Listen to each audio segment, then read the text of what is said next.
अज्ञानतिमिरान्धस्य ज्ञानञ्जनशलाकया चक्षुरुन्मीलितं येन तस्मै श्रीगुरुवे नमः। श्री चैतन्य चरितामृत अंत लीला चैप्टर पहला और प्रयास संख्या 118।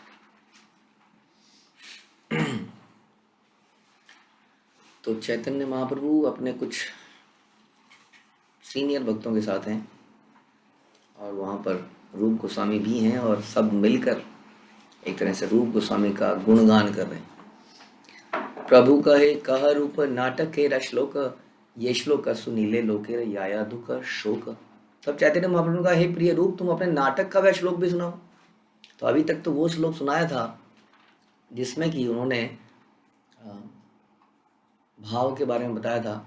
रथ यात्रा के समय या कुरुक्षेत्र से में जब ब्रजवासी और द्वारकावासी मिलते हैं तब गोपियों का क्या भाव है और गोपियाँ क्या कहना चाह रही हैं, और यही भाव चैतन्य महाप्रभु का है।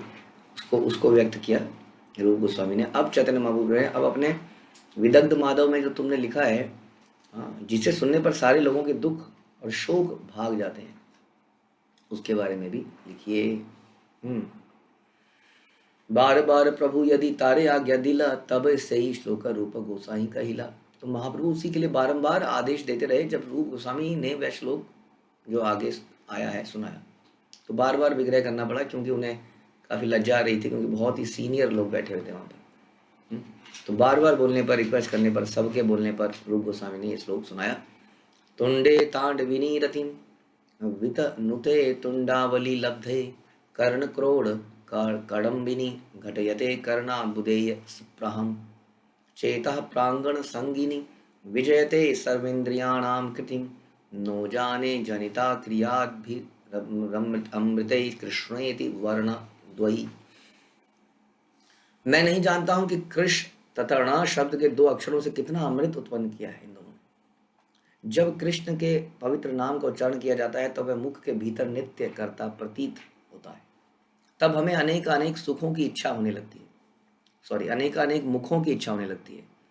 जब वही नाम कानों के छिद्रों में प्रविष्ट करता है तो हमारी इच्छा करोड़ों कानों के लिए होती है। और जब पवित्र नाम हृदय के आंगन में नृत्य करता है तब यह मन की गतिविधियों को जीत लेता है, जिससे सारी इंद्रियां जड़ हो जाती हैं।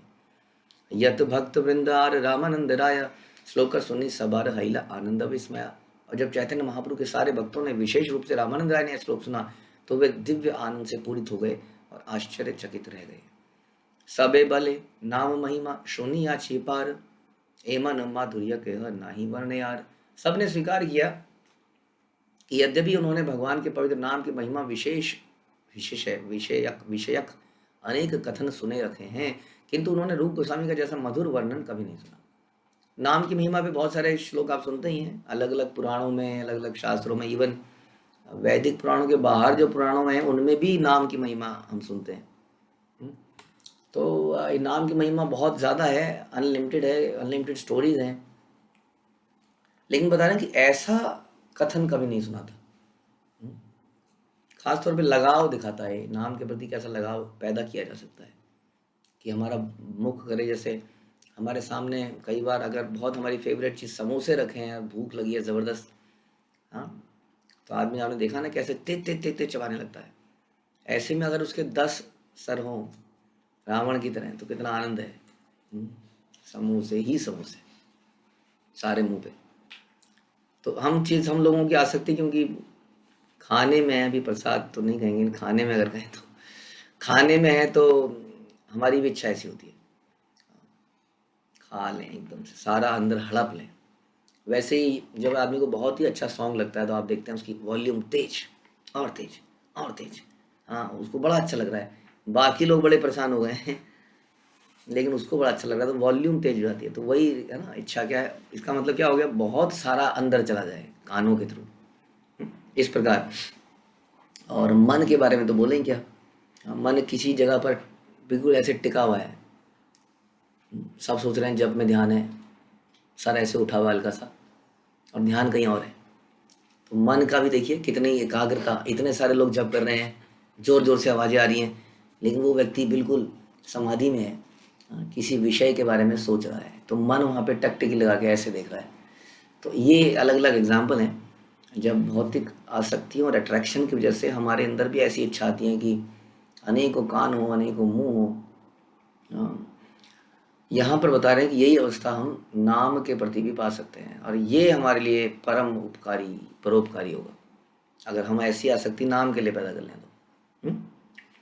नाम जपते समय हमारे कान, जैसे हम कहते हैं ना कि सुनिए, जब आप जपते हैं तो उसको सुनने का प्रयास कीजिए, यही जप है। ध्यानपूर्वक जप का मतलब है कि हर शब्द को अलग अलग सुनना, ध्यानपूर्वक सुनना। हरे हरे हरे हरे हरे हरे हरे ना करना, एक एक शब्द को सुनना, ध्यान से सुनना, एक एक शब्द का उच्चारण करना। तो ये तो हो गया जिव्या और ये हो गया कान। उसके अलावा मन को वहीं पे टिका के रखना, ये पॉसिबल है। आदमी ऐसा कर सकता है, अक्सर आदमी ऐसा करता है कि मशीन की तरह उसके सारे अंग काम कर रहे हैं लेकिन मन कहीं और है, मशीनीकरण हो जाता है हमारा। और अक्सर अक्सर होता है, किसी कई कार्यों को करते होता है, गाड़ी चलाते हुए, स्कूटर चलाते हुए तो अक्सर होता है। रास्ते में है, सब कुछ देख रहा है, ब्रेक लगा रहा है, एवरीथिंग इज परफेक्ट, पर मन कहीं और है। तो मन के अंदर एक क्षमता है, तो इसलिए हो सकता है हमारा उच्चारण भी ठीक रहा हो रहा हो, सब कुछ हो रहा हो, लेकिन हमारा मन कहीं और हो। तो मन की गतिविधियों को रोक लेना है, जैसा कि बता रहे हैं। हमें ऐसा बाई फोर्स करना है, तो हम ऐसी प्रार्थना कर सकते हैं, इच्छा डिज़ायर कर सकते हैं, हे भगवान मेरी भी ऐसी आसक्ति आए, करोड़ों कान। तो रूप गोस्वामी के इस कथन को सुन के लोग कह रहे हैं ऐसा कथन तो कभी सुना ही नहीं था नाम के बारे में। राय कहे कौन ग्रंथ कर हे न जानी, यहाँ भीतर यही सिद्धांत रखनी। रामानंद राय पूछते हैं कि किस तरह का नाटक लिख रहे हो भाई? हाँ, तुम्हारा नाटक का एक श्लोक इतना सॉलिड है तो पूरा नाटक कैसा होगा? हम समझ सकते हैं कि निष्कर्ष रूप सिद्धांतों की खान है, एकदम निचोड़ है, सिद्धांतों की खान है। स्वरूप कहे कृष्ण लीला नाटक करिते, व्रज लीला पूरा लीला एकत्र वर्णिते। स्वरूप दामोदर ने रूप गोस्वामी की ओर से उत्तर दिया। उसने भगवान कृष्ण की लीलाओं पर नाटक लिखना चाहा था। उसने एक ही पुस्तक में वृंदावन लीलाओं तथा द्वारका एवं मथुरा की लीलाओं का वर्णन करने की योजना बनाई थी। आरंभी या छिला एबे प्रभु आज्ञा पाया, दुई नाटक करी तेछे विभाग करिया। और उसने इस तरह से प्रारंभ किया एक ही नाटक में मथुरा, द्वारका, वृंदावन, किंतु अब चैतन्य महाप्रभु के आदेशानुसार वह इन्हें दो भागों में विभाजित करके दो नाटक लिख रहे हैं। एक मथुरा तथा द्वारका की लीलाओं से संबंधित और दूसरा वृंदावन लीलाओं से संबंधित लिख रहे हैं। तो यानी कि हर चीज़ बड़ी इंपॉर्टेंट है, कैजुअली नहीं ले सकते हम किसी भी चीज़ को। इवन नाटक लिखने जैसा नॉर्मल सा कार्य में भी इतनी फिलॉसफी बताई जा रही है कि सत्यभामा आ गई, चैतन्य महाप्रभु ने बोल दिया, मैंने क्या क्या हो गया, ऐसा नाटक मत लिखो। और हम देखते हैं कि टीवी सीरियल रामलीला में कैसे कैसे नाटक बना दिए जाते हैं। सोचिए आजकल की रामलीला देख लें तो शर्म आ जाए हम लोगों को, क्या दिखा रहे हैं उसमें। और टीवी सीरियल्स में भी तोड़ के मरोड़ के कैसे भी ग्लैमरस बनाना है उसको, हाँ, ज़बरदस्त ग्लैमर पैदा करना है, और कुछ स्पेशल इफ़ेक्ट्स तो डालना ही है। सारा का सारा जोर इस तरह से होना चाहिए कि जब कोई शिव जी जब त्रिशूल छोड़ें तो एक लगे कि त्रिशूल छोड़ा है।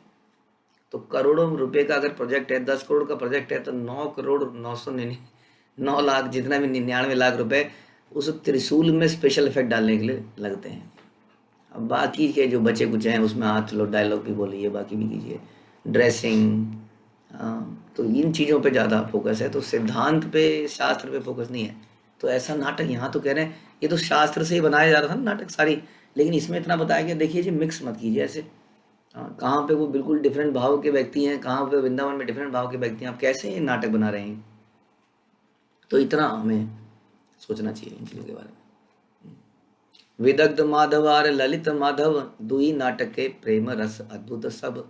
ये नाटक विदग्ध माधव ललित माधव कहलाते हैं। इन दोनों में भगवत प्रेम रस का अद्भुत वर्णन है। ऐसा कौन बता रहे हैं? स्वरूप दामोदर जैसा व्यक्ति बता रहे हैं कि अद्भुत वर्णन है। तो नाटक जो इन्होंने बनाए, तो इन्होंने कोई नई लीलाएं थोड़ी बना दी, उन्हीं लीलाओं को बड़ी अच्छे तरीके से, रोचक तरीके से दिया, सिद्धांतिक रूप से दिया, ताकि हम समझ भी पाएँ। क्योंकि अक्सर जब हम सुनते हैं तो सुनने से हमारी कई बार जगता नहीं है, कैसे मैंने बताया ना कि मन कहीं और पहुंचा हुआ है, कान यहीं पर लगे हुए हैं, हाँ, आंखें भी यहीं पर हैं। कई बार हम देखते हैं कि लेक्चर में कई लोगों को ये हैबिट है, तो आप देखेंगे कि वो कंटिन्यूसली, जैसे रोबोटिक शो देखा वगैरह आपने कभी, इस्कॉन के श्री श्री राधा पार्षदी मंदिर में रोबोटिक शो है, कई जगह ऐसे रोबोटिक शो है। तो आप वहाँ क्या देखेंगे कि जैसे प्रभुपाद लेक्चर दे रहे हैं और सामने लोग बैठे हैं, तो उनके सर ऐसे घूमेंगे, ऐसे कंटिन्यूसली सर ऐसे घूमेगा, मतलब वो सुन रहे हैं। ये हो गया रोबोटिक शो। आप सेम रोबोटिक शो देख सकते हैं। जिस व्यक्ति की झपकियाँ आ रही होती हैं वो ज़रूर ऐसा करता है, ये दिखाने के लिए कि वो जगा हुआ है सामने वाले को, तो बीच बीच में वो ऐसा करता रहेगा, फिर झपक लेगा, फिर ऐसे करेगा। तो ये है रोबोटिक शो, बिल्कुल सेम रोबोटिक शो। वो सर गर्दन ऐसी घूमती रहेगी थोड़ी थोड़ी देर में, क्योंकि सामने वाले को दिखाना है कि वो सुन रहा है। हाँ, ओके, हाँ, यस यस यस, फिर थोड़ा। तो ये जो है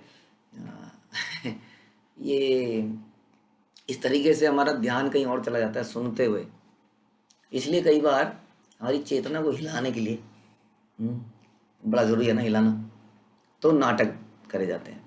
नाटक में थोड़ा सा हम एक्साइटेड होते हैं, कुछ बीच में मजाक है, कुछ कई लोग हमारे अपने, अरे ये नाटक कर रहा है, कैसे डायलॉग बोल रहा है, तो वो बातें दिमाग में घुस जाती हैं, रजिस्टर कर जाती हैं, रिमेम्बरेंस में रहती हैं। हाँ, कितना याद है लोगों को। देखिए, शोले मूवी का एक डायलॉग अगर बोल दिया जाए तो सबको, हाँ शोले पिक्चर, हाँ अभी मैं बोलूँ आधे इधर जाओ आधे उधर जाओ बाकी मेरे पीछे आओ, अच्छा हाँ ओ अच्छा समझ गए, जेलर जेलर, ए धन्नो भाग, हाँ चला घोड़ी चला तेज चलाओ, सबको याद, रजिस्टर है दिमाग के अंदर। अभी कुछ पूछ लिया जाए कि मध्य लीला के अंत में क्या चैप्टर था बताइए, कुछ याद नहीं होगा। लेकिन उसी को अगर किसी नाटक के माध्यम से देखा होगा तो याद होगा। तो ऐसा इसलिए करा जा रहा है, वैष्णव लोग बहुत प्रयास कर रहे हैं, एक के बाद एक नाटक बने जा रहे हैं, यूट्यूब में हम डाल रहे हैं, सब लोग, हम लोग, बाकी लोग सब मिलके। हाँ, तो इसलिए ये बड़े इम्पोर्टेंट होते हैं। लेकिन इसमें मस्खरी नहीं करनी चाहिए, मतलब सबका अपना अपना भाव हो सकता है। लेकिन एक बार मैंने एक प्ले देखा जो कि था नरसिंह भगवान का प्राकट्य। अब उस प्ले में मतलब हमें तो थोड़ा सा लगा कि वो प्ले ऐसा नहीं होना चाहिए, प्ले मजाक। एक बार हमसे भी ऐसी गलती हुई थी बहुत साल पहले, हमने तो फिर टोका था कि ये ठीक नहीं है। हाँ, प्ले के अंदर मजाक, ऐसा मजाक जो कि उस प्ले की ओरिजिनलिटी को हटा दे, वो ठीक नहीं है। फिर तो हमने भी वो रामलीला कर दी जो आजकल लोग कर रहे हैं। तो इस प्रकार से कई बार हम ऐसा कर देते हैं। तो बड़े स्केल पे ऐसा दिखाया गया कि कोई रिपोर्टर है और वो रिपोर्ट कर रहा है, मतलब खुद थोड़ा तो ओवरऑल उसको मजाक बना दिया गया, लोग बहुत हंसे। हंसाना इज नॉट द पर्पस, हंसा के मूर्ख बनाया जाता है संसार में। ऑलरेडी हम हंसी तो रहे हैं दिन रात, हाँ फिर मृत्यु हम पर हंसती है टक, आदमी खत्म। हम यहाँ हंस रहे हैं, मृत्यु हम पे हंस रही है। जैसे हमने एक नाटक बनाया था, उसने बोला था हाँ फंसा, माया ऐसे बोलती है। हमारा एक प्ले है द सेवियर, यूट्यूब में देख सकते हैं आप। उसमें माया जब भी किसी व्यक्ति को पकड़ती है तो ऐसे हंसती है। तो हंसी तो रहे हैं दिन रात, कॉमेडी शो, ये कॉमेडी वो कॉमेडी, हंसना चाहते हैं हम। बकरे की अगर आपने गर्दन कटी हुई देखी है कभी, तो वो भी हंसी रहा होता है, कटी हुई गर्दन खुला होता है उसका मुंह, ऐसा लगता है कि बकरा हंस रहा है, बेचारे को भूना जाता है, उसकी खाल उतारी जाती है, वो हंस रहा है। तो इसी तरह से कितना हंसेंगे हम लोग, हर चीज़ में हंसी ढूंढ रहे हैं, दिन रात हंसी हंसी हंसी। इस हंसी हंसी में प्रजल्प है यादवों का पूरा सत्यानाश, इस हंसी की वजह से हुआ। कितना हंसेंगे हम। ये सही है, ये वो हेल्दी हंसी नहीं है, ये खोखली हंसियाँ हैं। नॉन वेज बातों से, यूजलेस चीज़ों से हमें हंसना चाहते हैं, तो नाटकों में भी ऐसा मिश्रण कर देते हैं। नाटकों में यदि हंसी करनी है तो ओरिजिनलिटी के हिसाब से होनी चाहिए, उससे उसका भाव नहीं छुपना चाहिए। मुख्य चीज़ ये है जो उस नाटक में दिखाया जा रहा है। तो यही साबित करने के लिए देखिए कितनी महान पर्सनैलिटीज रूप गोस्वामी के स्वप्न में आई। सत्य भामा कह रही है ऐसा मत कीजिए प्लीज, चैतन्य महाप्रभु कह रहे हैं ऐसा मत कीजिए। अद्भुत ग्रंथ हैं, जैसे कि दामोदर, स्वरूप दामोदर बता रहे हैं कि महान ग्रंथ रहे, विदग्ध माधव, ललित माधव, अद्भुत वर्णन। श्रील भक्ति सिद्धांत सरस्वती ठाकुर इस संबंध में सूचित करते हैं कि रूप गोस्वामी ने शकाब्द 1454 में विदग्ध माधव नामक नाटक की रचना समाप्त की और ललित माधव को 1449 में समाप्त किया। बताइए जी, नाटक समाप्त करने में इनको पाँच साल लग रहे हैं। 5 ईयर्स। सोचिए कैसे नाटक लिखे होंगे। रामानंद राय तथा श्री रूप गोस्वामी की यह वार्ता 1437 में जगन्नाथपुरी में हुई। तो ये समाप्त हुई। तो यानी कि ये लिखना प्रारंभ कर रहे थे, ऐसा लिख रहे हैं, यानी कि 37 में ये चालू होने का प्लानिंग हो गई थी, 1437 में, और उसके बाद ओहो काफ़ी साल बाद इसको कंप्लीट किया गया। राय कहे नांदी श्लोक पढ़ देख सुनी, श्री रूप श्लोक पढ़े प्रभु आज्ञा मानी। रामानंद राय ने कहा कृपया तुम विदग्ध माधव का नांदी श्लोक सुनाओ, जिससे मैं सुन सकूं और परीक्षा कर सकूं। इस तरह श्री चैतन्य महाप्रभु का आदेश होने पर रूप गोस्वामी ने श्लोक सुनाया।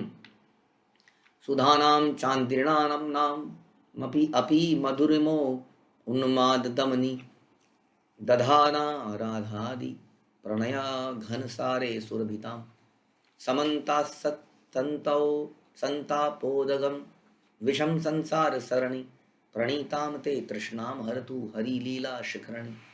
श्री कृष्ण की लीलाएं भौतिक जगत में व्याप्त कष्टों को कम करें और अनावश्यक इच्छाओं को समाप्त करें। पूर्ण पुरुषोत्तम भगवान की लीलाएं शिखरणी के समान है, जो दही तथा मिश्री का मिश्रण है।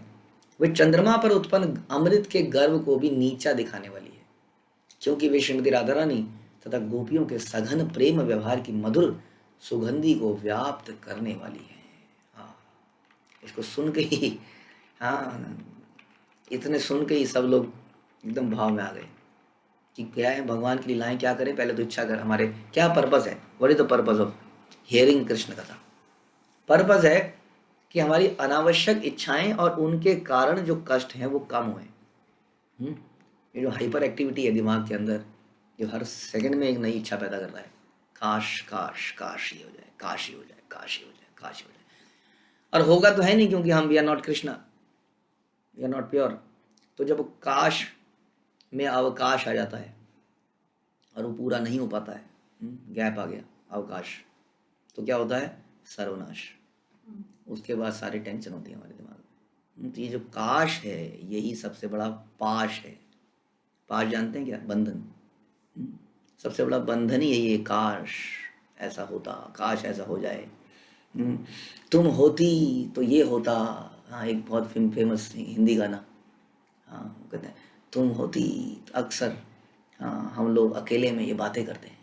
क्या बातें करते हैं, तुम होती तो ऐसा होता, तुम होती तो ऐसा होता, और दोनों का बेड़ा गर्क होता, नरक में दोनों को खूब पिटाई करी जाती। ये नहीं समझ रहे हैं। ये काश ही सारी समस्याओं की जड़ है। यही बता रहे हैं यहाँ पर। देखिए श्री कृष्ण की लीलाएं क्या करें, हमारी अनावश्यक इच्छाओं को समाप्त करें और इस प्रकार से भौतिक कष्टों को कम करें। हम सोचते हैं कि हमारी इच्छाएं नहीं होंगी तो क्या जीवन नीरस है। हाँ, जीवन नीरस ही तो है। गधे को 2-4 लात ना मारी जाए तो लगता है जीवन आज मज़ा नहीं आया बोझ उठा के। हाँ, पिटाई तो हुई नहीं, उठाया जा रहा हूँ। देयर इज़ नो, क्या कहते हैं उसको, thrill. There is no thrill in life. एक चाबुक पड़ेगा, अब आया मज़ा। तो ये समस्या है, थ्रिल चाहिए हमें। लोगों के जीवन में थ्रिल नहीं होता तो हवाई जहाज से कूदते हैं, वो बताइए। कुछ थ्रिल आए, यानी कि लोगों की पिटाई जब तक ना हो, मरने की सी फीलिंग आए, उसके बाद बचने की सी फीलिंग आए, तो कितना आनंद आए जीवन में। इसका मतलब यही कि जब तक पिटाई ना हो तब तक मज़ा नहीं है। गधा गधा ऐसे होता है, इसलिए गधा का जन्म सिद्ध अधिकार है कि वो पिटे। तो इसलिए हमारे सारे दुखों का समस्या यही है, और भगवान ऐसी इच्छाओं को समाप्त करते हैं, भौतिक आसक्ति को समाप्त करते हैं, जिससे सारे दुख पैदा होते हैं। पूर्ण पुरुषोत्तम भगवान की लीलाएं शिखरणी के समान है। बता रहे हैं दही और मिश्रण, दही और मिश्री अद्भुत है वास्तव में। अगर बढ़िया सा दही हो, यदि आपने खाया है कभी, उसमें थोड़ी मिश्री या खांड या ऐसी चीज़ मिला दी जाए, बहुत ही अद्भुत स्वाद इस चीज़ का। तो कहते हैं ये इतना अद्भुत है। क्यों है? क्योंकि श्रीमती राधा रानी और गोपियों के सघन यानी कि घना प्रेम व्यवहार की मधुर सुगंधि को व्याप्त करने वाली है। राय कहे कह इष्ट देवेर वर्णन, प्रभु रसंकोचन रूप ना करे पठन। रामानंद राय ने कहा आप कृपया करके अपने आराध्य श्री विग्रह की महिमा को सुनाओ। देखिए टेस्ट नहीं कर रहे हैं लोग, आनंद ले रहे हैं। अब किसी को बोला जाए कि जैसे रूप गोस्वामी को बोल रहे हैं कि सुनाओ, तो चुप बैठ जा रहे हैं। अरे सुनाओ भाई, कृपया सुनाओ। अच्छा सुनाता हूँ। अब बोला गया, क्या बोला गया, अच्छा देखना है कि तुमने ठीक से लिखा है कि नहीं, बताओ। अब तो उसका टेस्ट हो रहा है, तो अब तो फटाफट बताएंगे। आप बताइए जरा, आराध्य देव के लिए क्या लिखा है आपने, उनकी महिमा के बारे में क्या लिखा है? हाँ, लेकिन रूप गोस्वामी समझ गए ये तो मेरे से इनडायरेक्टली बुलवाए जा रहे हैं, फिर संकोच में पड़ गए। हाँ, क्योंकि चैतन्य महाप्रभु वहाँ पर उपस्थित थे। कैसे बोले उनके लिए, तो भगवान चैतन्य महाप्रभु के सामने कोई बोल दे तो वो गुस्से हो जाते थे बहुत ज़्यादा, कि तुम आप ही भगवान है, या भगवान के बारे में अगर बोला जाए तो। प्रभु कहे कह के न कर संकोच लाजे, ग्रंथे र फल सुनाई बे वैष्णव समाजे। महाप्रभु ने ये कहते हुए रूप गोस्वामी को प्रोत्साहित किया, संकोच क्यों करते हो, इसे सुनाओ, जिससे भक्तगण तुम्हारे ग्रंथ के शुभ फल को सुन सके। तबे रूप गोसाई यदि श्लोक पढ़िला, सुनी प्रभु कहे यही अति स्तुति हईला। तब रूप गोस्वामी ने उनका श्लोक सुनाया, जो चैतन्य महाप्रभु ने अस्वीकार कर दिया क्योंकि इसमें उनकी निजी महिमा का वर्णन था। उन्होंने ये मत व्यक्त किया कि ये अतिशयोक्तिपूर्ण कथा है। अतिशयोक्ति होता है एग्जाजरेशन। आप तो महान हैं, कई बार ऐसा करते हैं ना, आपकी कृपा है, बस आपकी कृपा से ही सब चल रहा है। बहुत कुछ बोलते चले जाते हैं, हृदय से हम नहीं बोल रहे हैं। जैसे हम कई बार बोलते हैं कि हमारे, चलो छोटे बच्चे ही हैं वैसे तो, दे आर ट्राइंग, बट कई बार बच्चे बहुत बड़ी बड़ी रियलाइजेशन बोलते हैं ऐसा लगता है कि परम संत बन गए, लेकिन हमें क्या पता वो बगुला भगत हैं, बगुला। जैसे बगुला खड़ा रहता है, एक टांग पे आदमी सोता है, वाह क्या सन्यासी है। वो सन्यासी थोड़ी देर में मछली खा लेता है। मछली भी बेचारी कहती है, वाह सन्यासी जी चरण स्पर्श, जैसी चरण स्पर्श करने आती है मछली बगुले के मुंह में। हाँ, तो ऐसे ही कई बार हमारे बच्चे बड़ी बड़ी रियलाइजेशन बोलते हैं। Very good, I encourage them, but only thing is जब वो बोलते हैं उसको अपने जीवन में भी उतारने का प्रयास करें। अनार्पित चरी चिरात करुण यावतीर्ण कलौ, समर्पयितुम उन्नतोज्ज्वल रसाम स्व भक्ति श्रियम। हरि पुरट सुंदर द्युति कदम्ब संदीपितः, सदा हृदय कंदरे सुरते सुरतु व सचीनंदनः। परम भगवान जो श्रीमती सची देवी के पुत्र के रूप में सुविख्यात है। अब ये आ गई समस्या, लिख दिया उन्होंने साफ साफ, सची देवी के जो पुत्र हैं वो कौन है, परम भगवान है। बताइए, वो कह रहे हैं कि वो गुप्त अवतार हैं, छुपाना है, किसी को नहीं बताना है। हाँ, इन्होंने अपने नाटक में ही लिख दिया, सची देवी के पुत्र के रूप में विख्यात हैं, आपके हृदय के अंतरम प्रदेश में स्थित हों। हमारे हृदय में कौन स्थित हो, गौरांग स्थित हो। पिघले सोने की द्युति से दैदीप्यमान वे अपनी अहेतु की कृपा से कलयुग में वह प्रदान करने के लिए अवतरित हुए हैं जो अन्य अवतारों ने कभी नहीं दिया। वे भक्ति का सर्वोधिक उच्च रस अर्थात माधुर्य प्रेम रस प्रदान करने के लिए अवतरित हुए हैं। सबसे उच्च रस माधुर्य रस देने आए, और सबसे सस्ते में, यानी कि best quality in cheapest rates. इतने चीप रेट में कि आदमी कह रहा है जी पैसे नहीं अगर ले जाओ दे देना बाद में। कई होते हैं ना बड़े अच्छे सेलर होते हैं, तो पैसे नहीं है तो ले जाओ दे देना, कौन सी जल्दी है, घर का ही मामला है, दे देते हैं, बेच ही डालते हैं अपनी चीज़ को। ऐसे ही हो रहा है इस वक्त सारे संसार में, बेचा जा रहा है, जबरदस्ती बेचा जा रहा है।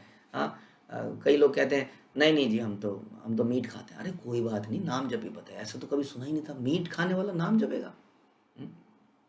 मतलब मैं नहा के नहीं आया हूँ, गीता को छूंगा नहीं, अरे छुइए, अरे पकड़िए पकड़िए, पकड़ा दी उसको जबरदस्ती, पैसे नहीं है, अरे कोई बात नहीं ले जाओ ले जाओ।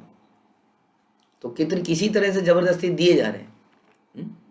तो ये है, सबसे सस्ते में दे रहे हैं, ऐसा कभी नहीं हुआ था।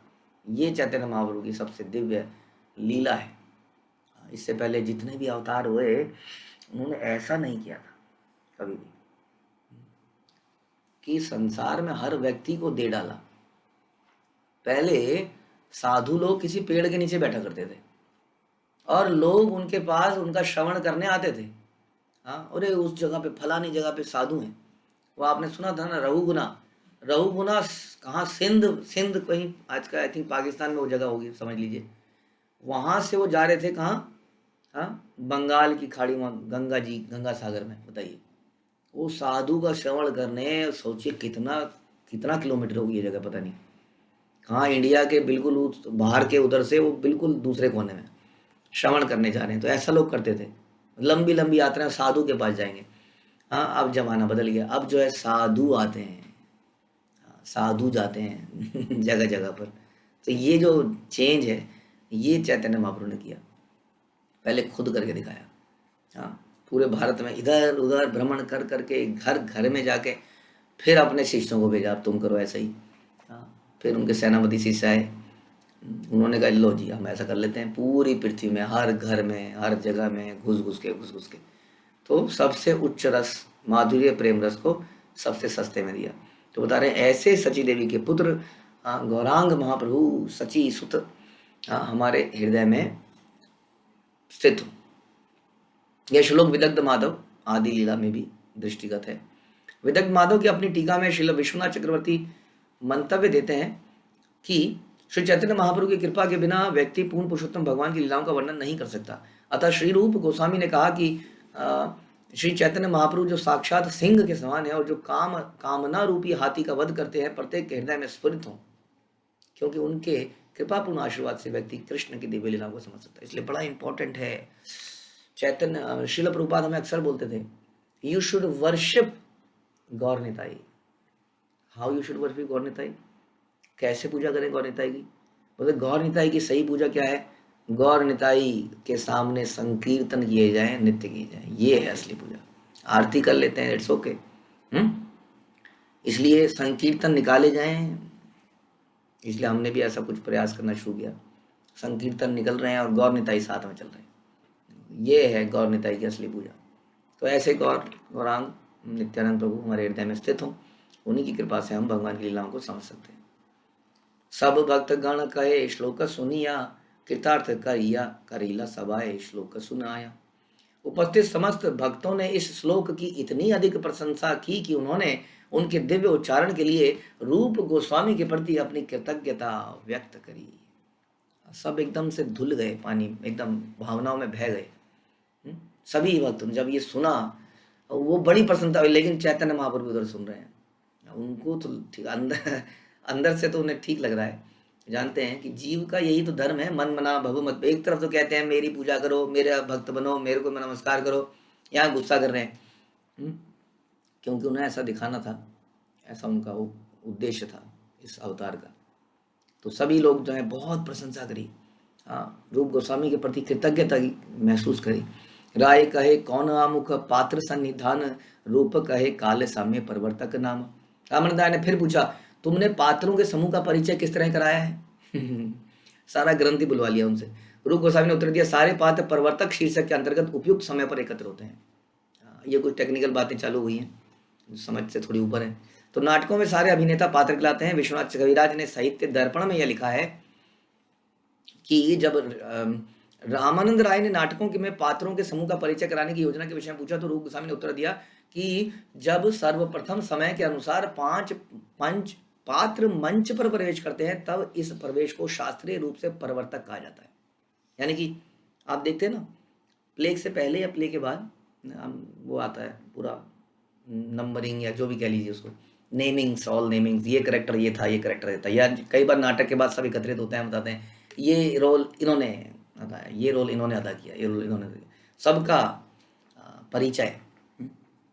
तो जब कह रहे हैं कि जब सर्वप्रथम समय के अनुसार 5 पात्र जो हैं जितने भी मंच पर प्रवेश करते हैं, तब इसको शास्त्रीय रूप से परिवर्तक कहा जाता है। उदाहरण के लिए देखें, निम्नलिखित श्लोक में भक्तिसार सरस्वती ठाकुर कहते हैं कि प्रस्तावना, जिसे शास्त्रीय दृष्टि से अमुक कहते हैं, साहित्य दर्पण के अनुसार 5 प्रकार की हो सकती है। प्रस्तावनाएं 5 प्रकार की हैं, उद्यात्यक, कथोद्धात, प्रयोगातिशय, प्रवर्तक, अवलगित। ये 5 प्रकार की प्रस्तावनाएं अमुक कहलाती हैं। और रामानंद राय ने पूछा कि इन 5 प्रस्तावनाओं में किसका प्रयोग किया है, कौन सी वाली करी है? तब उन्होंने बोला कि प्रवर्तक प्रस्तावना का प्रयोग किया है। आक्षिप्त काल साम्येन प्रवेश सत्यात प्रवर्तक। जब उपयुक्त समय आने पर पात्रों का प्रवेश होता है तो प्रवेश प्रवर्तक कहलाता है। सोयम बसंत समय समीयाय यस्मिन् पूर्णम तमीश्वरम उपोल नवानुरागम गूढ़ ग्रह रुचिरया सह सरादस्यासो रंगाय संगमयिता निशि पौर्णमासी। वसंत ऋतु आ चुकी थी तथा उस ऋतु के पूर्ण चंद्रमा ने भी सभी प्रकार से पूर्ण भगवान को रात में सुंदरी राधा रानी से मिलने के नवीन आकर्षण से प्रेरित किया, जिससे उनकी लीलाओं का सौंदर्य बढ़ सके। ये आया विदग्ध माधव से। कि वसंत ऋतु आ चुकी है, चारों तरफ हरियाली है, फूल खिल चुके हैं। लगभग हम कहते हैं ना फरवरी के आसपास आप देखते हैं हर जगह फूल ही फूल, फूल ही फूल। हाँ, उस ऋतु के पूर्ण चंद्रमा से और उसमें चांदनी रात हो। हाँ, तो इससे क्या हुआ, उन दोनों राधा रानी और कृष्ण के मिलन का जो है बड़ा ही अच्छा एक सिचुएशन क्रिएट हुई। तो भक्तिविनोद ठाकुर ने श्लोक की दो प्रकार से व्याख्या की, एक भगवान कृष्ण के लिए और दूसरी राधा रानी के लिए। जब कृष्ण के पक्ष में व्याख्या की जाती है तो रात से अमावस्या का अर्थ लिया जाता है, और जब श्रीमती राधा रानी के पक्ष में बोला जाता है तो पूर्णमासी के रूप में। राय कहे प्रोचरनादि कह देखी सुनी, रूप कहे प्रमहा प्रभु श्रवेणाच्छा जानी। रावण ने कहा कृपया तुम मुझे प्रोचना भाग सुनाओ जिसे मैं सुन सकूं और तुम्हारी परीक्षा कर सकूं। देखिए कह तो रहे परीक्षा लेंगे, आनंद ले रहे हैं, सब मजे ले रहे हैं। रूप गोस्वामी ने बोला मैं सोचता हूं कि चैतन्य महाप्रभु की प्रवचना सुनने की इच्छा है। काल तथा स्थान नायक तथा दर्शक की प्रशंसा करके दर्शक को अधिकाधिक सुनने के लिए उन्मुख करने की विधि प्रवचना कहलाती है। कितने टेक्निकल चीजें हैं। देखिए एक नाटक को लिखना इतना आसान नहीं है। ऐसा नहीं है कि आईआईटी करने के बाद अभी बहुत बढ़िया राइटर बन जाते हैं।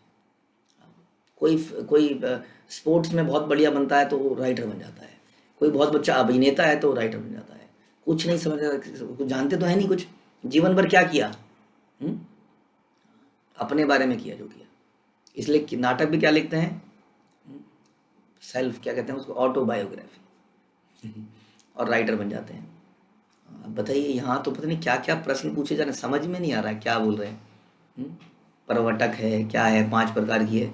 अपने दर्शक की भी प्रशंसा करी जाती है, उसकी भी कोई विधि है ताकि वो पढ़ने के लिए और ज़्यादा उत्सुक हो सके। हाँ, और इसकी विधि को क्या कहते हैं, प्रवचना कहलाते हैं। तो प्रवचना के विषय में नाटक चंद्रिका की आगे कथन है, लिखा है कि देश काल कथा वस्तु भयादिदाम प्रशंसया श्रोत्रणाम उन्मुखीकार कथितेय प्रयोजन। अब बताइए कितना गहरा है साहित्य, देखा जाए तो कौन पढ़ रहा है, कौन पढ़ा रहा है, ना तो कोई पढ़ रहा है ना कोई पढ़ा रहा है। कितनी चीज़ें हैं, इस साहित्य को इस्तेमाल किया जाए भगवान की ग्रंथों को समझने के लिए, पढ़ने के लिए, लेखन करने के लिए, जैसा किया गया, कितना इम्पोर्टेंट हो सकता है ये सब कुछ। तो नॉलेज लेना इज़ नॉट यूजलेस। इवन भौतिक ये जो संसारी नॉलेज है, लैंग्वेज की नॉलेज है, कोई भी नॉलेज है, उसको इस प्रकार से यूज़ किया जा सकता है भगवान की सेवा में। संस्कृत में प्रस्तुत किए जाने वाले किसी भी साहित्य को प्रमाणिक संदर्भ ग्रंथों में उल्लिखित नियमों का पालन करना चाहिए।